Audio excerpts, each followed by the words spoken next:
আসসালামু আলাইকুম। HSC 26 batch. দিনকাল কেমন যাইতেছে এটা একটু জানাও। আমার মনে হয় না সকাল থেকে দিনটা তোমার কারোই ভালো গেছে, যাওয়ার কথা না। কারণ এই মুহূর্তে দাঁড়ায় বিশেষ করে যারা ফার্স্ট ইয়ার ফাইনাল এক্সামটা খুব খারাপ দেয়, সেকেন্ড ইয়ার তাদের জন্য খুব কষ্টকর হয়, খুব বিভীষিকাময় হয়। এটা খুবই স্বাভাবিক।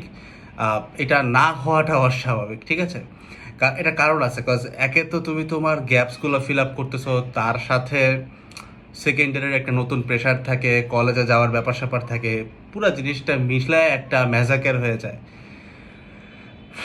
অ্যান্ড সব থেকে বেশি প্রবলেম যেটা দেখা যায় যে মানে অনেক জায়গায় অনেক ধরনের প্ল্যানে মানুষজন আগায়। প্ল্যান বলতে বোঝাচ্ছি, ধরো তোমার কলেজে যে চ্যাপ্টারটা পড়াচ্ছে হয়তো তোমার অনলাইন কোর্সে ঠিক একই চ্যাপ্টার পড়াচ্ছে না, বা তোমার বাসার ভাই আবার অন্য একটা চ্যাপ্টার রিভাইজ দিচ্ছে।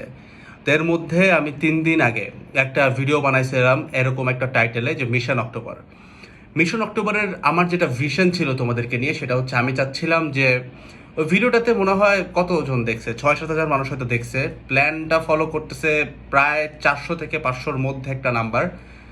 তো আমার টার্গেট ছিল এই যে বাচ্চাগুলো প্ল্যানটা ফলো করতেছে, ওরা যেন অক্টোবরের মধ্যে, মানে এখন অগাস্ট চলে, অগাস্ট সেপ্টেম্বর অক্টোবর, মানে 3 মাসের ভিতরে, প্ল্যানটাই 3 মাসের, সে যেন তার ফুল সিলেবাসটা শেষ করতে পারে। এবং আমি তাদের কাছে জাস্ট মাত্র ডেইলি 2 থেকে 3 ঘন্টা চাইছিলাম, যে তোমার লাইফ যেরকমই যাচ্ছে, তুমি যেখানেই থাকো, তুমি যেই স্যারের কাছেই পড়ো, যেই কলেজেই পড়ো, যেই অনলাইন প্ল্যাটফর্মেই আসো না কেন, নিজেকে মনে হয় প্ল্যানটা, ওই রুটিনটা কিন্তু মূলত তোমার নিজের সাথে নিজের রুটিন, ঠিক আছে?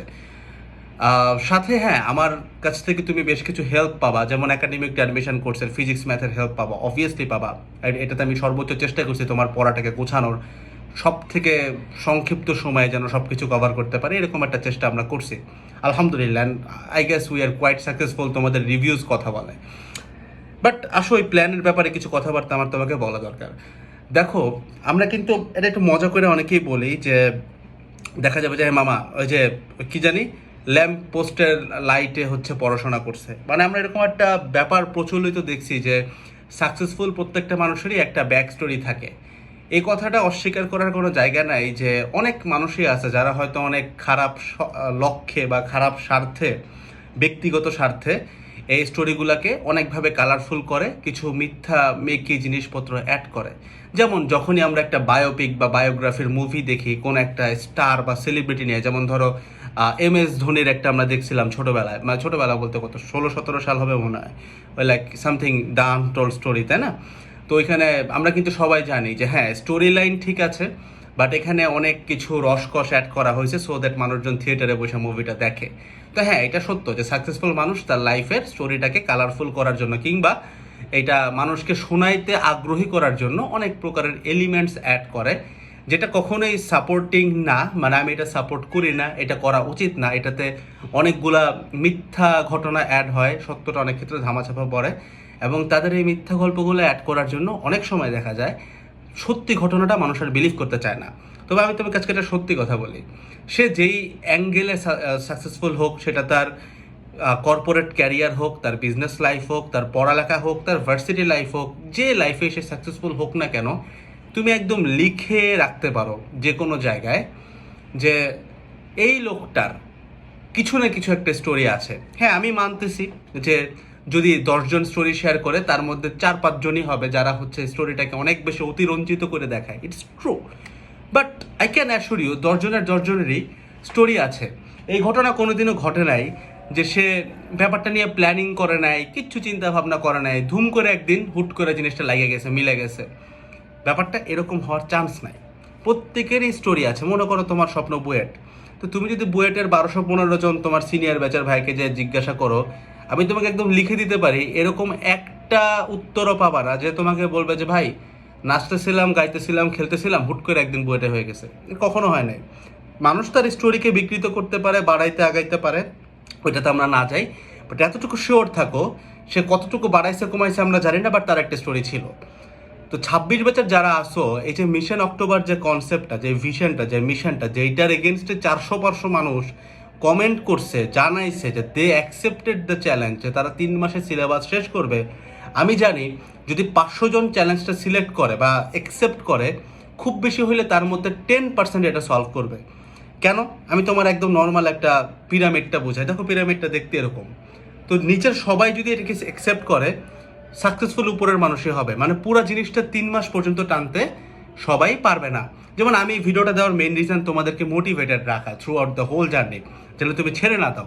বাট কথা হচ্ছে মানুষ তারপরেও ছেড়ে দেবে।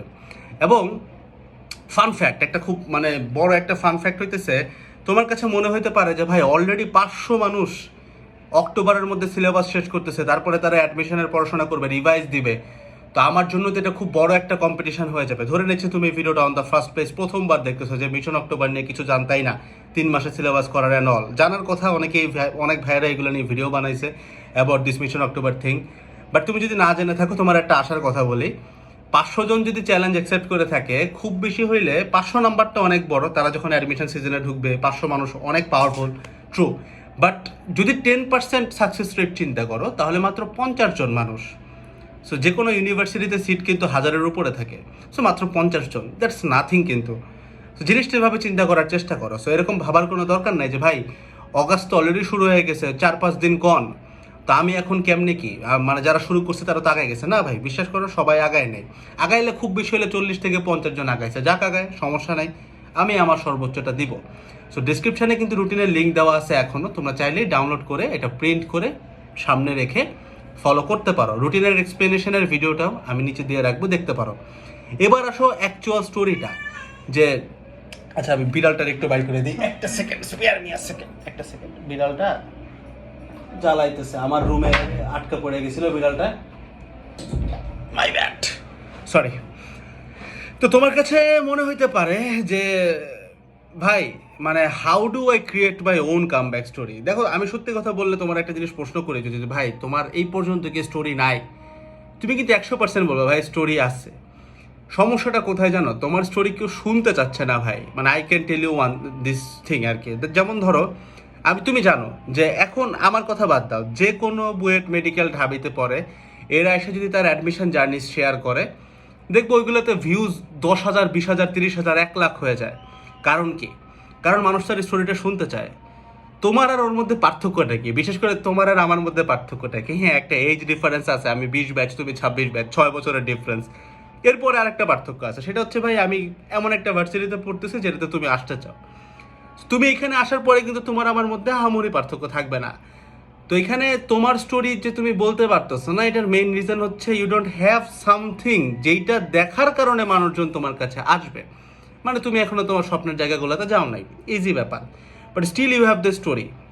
তো তোমার যে প্রতিদিন খারাপ লাগে, একটা প্ল্যান ফলো করতে গেলে 1 সপ্তাহ পরে মনে হয় যে ভাই আর পারতেছি না, ফিলিং ডিমোটিভেটেড, হচ্ছে না, এটার থিওরিটা ভাই আমি যেটা ভাবে এক্সপ্লেন করছিলাম, যে যখন তোমার কাছে মনে হবে যে আর হচ্ছে না, তখন থেকেই তোমাকে পড়তে হবে। কারণ যখন তোমার মনে হবে যে আমি পড়তে পারতেছি না, তখন আরও বাকি 500, 5,000, 5 লাখ মানুষের মনে হবে আর পড়তে পারতেছি না।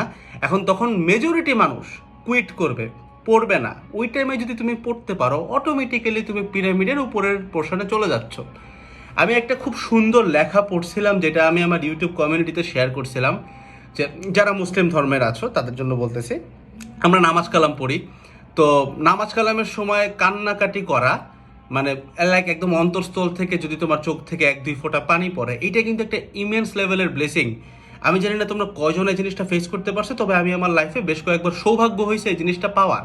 বিশেষ করে এশার নামাজটা এবং ফজরের নামাজটা পড়ার সময় আমি জিনিসটা ফিল করতে পারতাম। জোহর আসরে পারি না, কারণ এই টাইমে বাইরে খুব ক্রাউডের সাউন্ড থাকে, ইভেন মসজিদে গেলেও বাইরে গাড়ি ঘোড়ার সাউন্ড, একটা অ্যাবজার্ড সিচুয়েশন, এবং দেখা যায় ওই টাইমে ইভিল আমাদের মনটাকে ডিস্ট্র্যাক্ট করে ফেলে খুব সহজে। এটা আমি অস্বীকার করতে পারি না, তবে এশা ফজর এই ওয়াক্তগুলোতে আমি এটা পাইছি। তো এখানে একটা থিওরি আছে, একটা বান্দা যখন দেখে যে তার রেগুলার বেসিসে কান্না আসতেছে না নামাজে, তখন সে অনেক সময় মনে করে যে আল্লাহ কি আমার উপর থেকে মন সরায় ফেলছে কিনা। উত্তরটা খুব সুন্দর, আমি যে লেখাটা শেয়ার করছিলাম, এখনও কমিউনিটি ট্যাবে গেলে পাবা। উত্তরটা হচ্ছে সৃষ্টিকর্তা আসলে তোমার থেকে মুখ সরায় নেয় নাই, উনি তোমাকে টেস্ট করতেছে। তার মানে ধরো তোমার এখন নামাজে গেলে কান্না আসে না, কান্না আসলে কিন্তু কাইন্ড অফ তোমার কাছে মনে হবে যে তুমি সৃষ্টিকর্তার আরশের নিচে দাঁড়ায় আছো, and you have that connection, যে তোমার ভিতরে যত কষ্ট আছে, you are not saying a single word from your mouth, কিচ্ছু বলতেছো না, জাস্ট নামাজ পড়তেছো, সূরা কিরাত নর্মাল, বাট ভিতর থেকে একটা মেসেজের আদান প্রদান হচ্ছে, you are sharing every single thing with him, with Allah. এই যে ব্যাপারটা, এটা তখন তোমার কাছে মনে হবে যে মিসিং, যে ভাই আমার কান্না আসতেছে না ভাই। যেমন আমার ইভেনচুয়ালি হয়েছে, আমি একটু অসুস্থ ছিলাম, আমি তখন দেখছি যে ফর সাম গডড্যাম রিজন আমি জানি না কান্না আসতেছে না, মানে আমার কাছে মনে হচ্ছে যে আমার কাছ থেকে মন উঠায় ফেললো সৃষ্টি করতে, আমি কি করছি। তখন এই লেখাটা পড়ার পরে আমি জিনিসটা যেটা জানতে পারলাম, লেখাটা এরকম যে এইটা সৃষ্টিকর্তার একটা টেস্ট, যে তুমি কি তারপরেও শো আপ করো কিনা। তার মানে এখন নামাজে বসে যখন আমি দেখতেছি যে না আমার ওইরকম ওই ফিলটা আসতেছে না, like I can not talk with the almighty, মানে it's not about talking with the almighty, আসলে এটা তো সম্ভব না আমাদের মতো পাপার বা কি বলে পাপি বান্দাদের পক্ষে। বাট ধরো একটা ফিল পাওয়া অ্যাটলিস্ট, যে আমি একটা খুব সুন্দর ছায়াতলে আছি, সামথিং লাইক দ্যাট। এটা যখন আসলো না, এটার থিওরি হচ্ছে তোমাকে তারপরেও নামাজ পড়তে থাকা লাগবে। এটা কিচ্ছু না, তুমি কোনো দোষ করো নাই, কোনো ভুল করো নাই, এটা জাস্ট আল্লাহর পক্ষ থেকে একটা পরীক্ষা, যে এই যে তুমি কনসেন্ট্রেট করতে পারতেছো না, এই যে তোমার কান্না আসতেছে না, এই যে তোমার এত কষ্ট এত পেইন, যেটা তুমি কারোর সাথে শেয়ার করো না, শুধুমাত্র আল্লাহর কাছে কাইন্দা বলার জন্য একটা টাইমে সেভ করে রাখো, এটা তো তুমি এখন দিতে পারতেছো না আল্লাহর কাছে। তারপরে যে তুমি থামো নাই, এটা জাস্ট আল্লাহর পক্ষ থেকে একটা টেস্ট, যে তুমি আরও চালায় যাও কিনা। আমি এখনও মানে ওই ফিলিংসটা এখনও আসে নাই যে আমার চোখ দিয়ে টপ করে পানি পড়বে, যেটা আমার কয়দিন আগেও ছিল। বাট আমি বিশ্বাস করতেছি, আমি প্রতিবার নামাজ পড়তেছি, নামাজের ওয়াক্তগুলো কমপ্লিট করতেছি ফর, মানে আল্লাহর কাছে জাস্ট চাই একটা ব্যাপার, যে আমাকে ওই আগের ফিলিংসটা ব্যাক দাও। এবং এই জিনিসটা আমার লাইফে একবার ঘটছে এরকম না, কয়েকবার ঘটছে। দেখা গেছে এক সপ্তাহের জন্য আমি নামাজ পড়ছি, বাট আমি কিছু না কিছুভাবে কোনো না কোনোভাবে কোনো না কোনো একটা ওয়াসওয়াসাতে আমি ডিস্ট্র্যাক্টেড হয়ে গেছি। বাট এক সপ্তাহ ধরে পড়ার পরে দেখছি যে কোনোভাবে জিনিসটা আবার ব্যাক চলে আসছে। যখন ব্যাক চলে আসে তখন মনে যে ড্যাম, আমি এখন পৃথিবীর সব কিছু করতে পারতেছি, সব পারবো, মানে কোনো কিছু তখন আর ভয় লাগে না, রোগ ব্যাধি অসুখ, কারণ তখন মনে হয় যাই হবে ভাই আল্লাহর জন্য হবে, ইজি।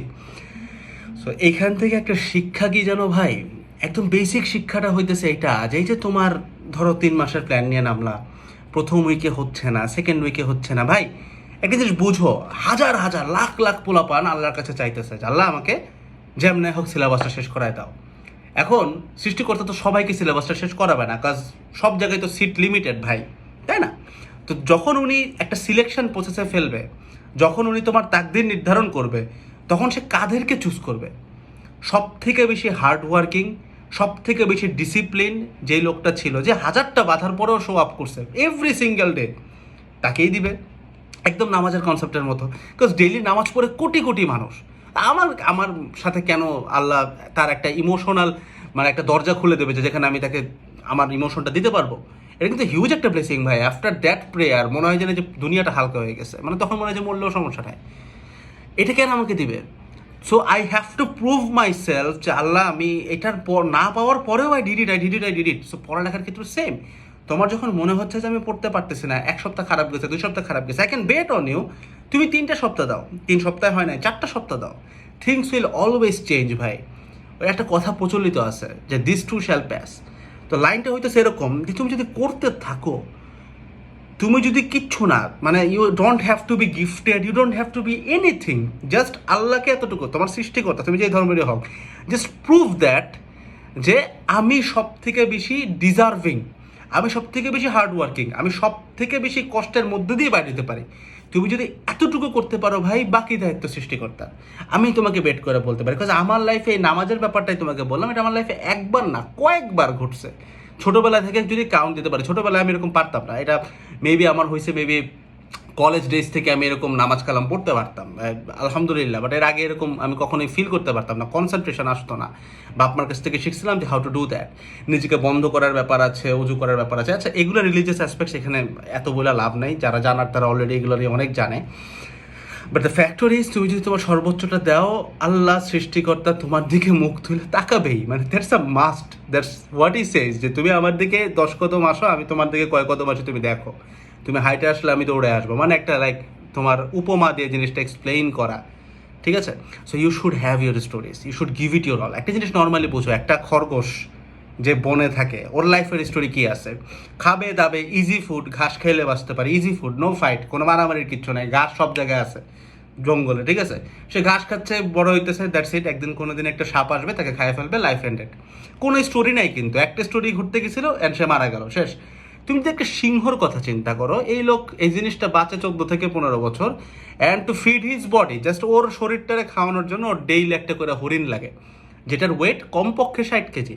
এবং একটা সিংহের আন্ডারে কিন্তু একটা বিশাল বড় ক্ল্যান থাকে, ঠিক আছে? লাইক ক্ল্যানটা মনে করো প্রায় 15টা সিংহী বা 15টা সিংহর, ওদের সবার খাবারটাও কিন্তু ওকে ম্যানেজ করতে হয়। ও যদি খাবারটা ম্যানেজ না করে তাহলে কিন্তু ওরা ওর কথা শুনবে না। হ্যাঁ, এসব ক্ষেত্রে দেখা যায় যে সিংহীরাও শিকার করে অ্যান্ড অল, ঠিক আছে, মানতেছে, এবার জিনিসটা বুঝো, সে শিকার করে খাচ্ছে এবং 2 দিন পর পর নতুন একটা সিংহর ক্ল্যান ভিতরে ঢুকে তাদের সাথে মারামারি হয়, তার নিজের আপন ভাই বড় হয়, ওর সাথে মারামারি হয়, কে কিংডমে বসবে। এবং খালি সিংহ না, তার হায়নার সাথে ফাইট হয়, হায়নার প্যাকের সাথে, ওলফের প্যাকের সাথে, এখন ওলফ নাই, চিতাবাঘের সাথে, মানে প্যাক আর কি, প্যাক, চিতাবাঘের pack. So there are thousands of animals, thousands of fight, যেটার মধ্যে দিয়ে সে যায়, রেগুলার বেসিসে যায়, অ্যান্ড তার এগেনস্টে আমরা তাকে বনের রাজা বলি। সো থিওরিটা এরকম যে the bigger the man is, the bigger his stories are. মানে একটা মানুষ, ম্যান বলতে মানুষই বোঝাচ্ছে, একটা মানুষ যত বড় হবে সেটা ডিপেন্ড করে তার স্টোরিটা কত বড়, মানে সে কতগুলো ট্যাকেল করতে পারছে। সো তোমার লাইফে যখনই দেখবা যে এই প্রবলেম, ওই প্রবলেম, টাকা পয়সার প্রবলেম, বাবা অসুস্থ, মা বুড়া হচ্ছে, তারপরে তুমি অসুস্থ, তারপরে অনেকের এরকম স্টোরিও আছে যে বোনের বিয়ে হচ্ছে না টাকার অভাবে, আমি আমি জানি এগুলো স্টোরিজ আছে। সো এরকম অনেক হাজারটা স্টোরি যখন থাকবে তখন তুমি বুঝবে যে you are gonna be very big ভাই ওয়ান ডে।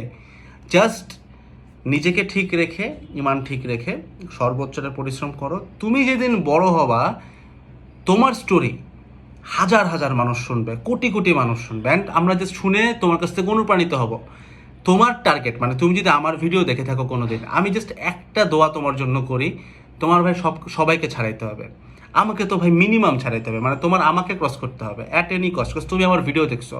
তো যখনই আমার সাথে কেউ রাস্তায় দেখা করে হ্যান্ডশেক করতে আসে, আমি কিন্তু ভিতর থেকে খুব খুশি হই যখন আমি শুনি যে ওই পাশের মানুষটা আমার থেকে বড় হয়ে গেছে, আমার থেকে বেটার আছে। আই লাভ ইট। তো তোমাকে ওই জিনিসটা ন্যূনতমভাবে করতে হবে যে এই লোকটারে আমি কাটাবো, দ্যাটস ইট। তুমি জাস্ট আমাকে টার্গেট করো, আমাকে ক্রস করে যাও, ইনশাল্লাহ তুমি তোমার সর্বোচ্চ জায়গায় চলে যাবা। ন্যূনতম আমাকে ক্রস করো, ঠিক আছে? আমি জাস্ট এতটুকুই চাই। অ্যাজ আ টিচার এর থেকে বড় প্রাপ্তি আর কিছু নাই আর কি। যখন আমি দেখবো যে একটা জুনিয়র আমার সাথে দেখা করতেছেন, হি সেইং যে ভাই আপনি বুয়েটে আপনার র্যাঙ্ক 700 ছিল, আমার র্যাঙ্ক হচ্ছে 500, আমি কিন্তু তখন ভিতর থেকে তার জন্য দোয়া করি, আলহামদুলিল্লাহ বলেছিলাম, damn, you did it man, you made it. এটা আমার জন্য একটা proud moment. So give it your all man. আমি চাই তুমি আমার আগে যাও। That's all about it. আসসালামু আলাইকুম সবাইকে, টাটা।